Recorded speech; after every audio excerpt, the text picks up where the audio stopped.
Nitze Mapitarke naiz, Nanouneko zuzendaria. Oro har guk hemen egiten dugu nanozientziaren arloan ikerketa egiten dugu mundu mailan.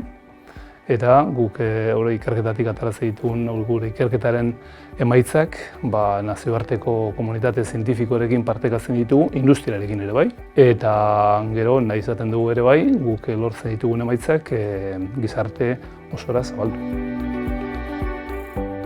Antolatu genuen Graphene Week izeneko kongresua, grafenoari buruzkoa, hori duela zenbait urte.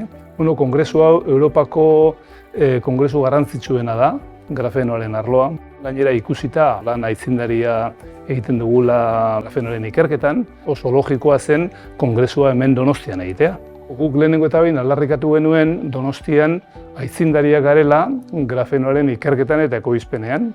Eta aldarrikatu genuen ere bai, kongresuak antolatzen eskarmentu handia dugula, eta Donostia hiriak berak ere azpiegitura ezin hobea duela halako ekitaldiak hartzeko, ekitaldi garrantzitsuak hartzeko.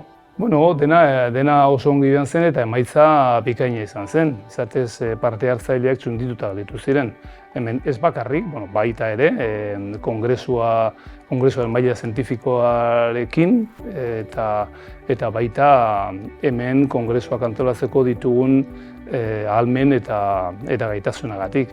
Eta hori guztia, neurri handi batean, eskura izan genuen azpiegiturari esker. Eta hori da azpiegituraren zati, nonbait. Orduan, hor jaso genuen oso feedback positiboa eta esan ziguten ordura arteko Graphene Week onena izan zela hemen egin genuena.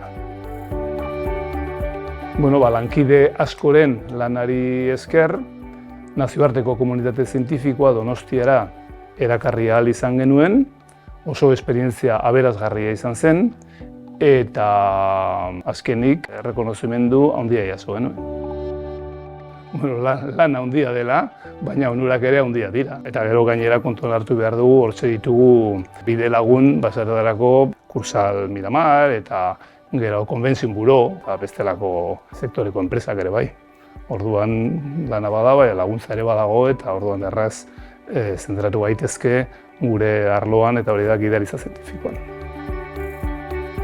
Esperientzia aberasgarria zalantzarik gabe, maila bietan, maila profesionale eta maila personalean ere bai. Maila profesionalean, nazioarteko sareak sendotzeko eta harreman berriak sortzeko ere bai, aukera izan genuen horretarako. Maila personalean, erronka handi bati aurre egitearen eta emaitza bikaina lortzearen gogo betezea ere bai.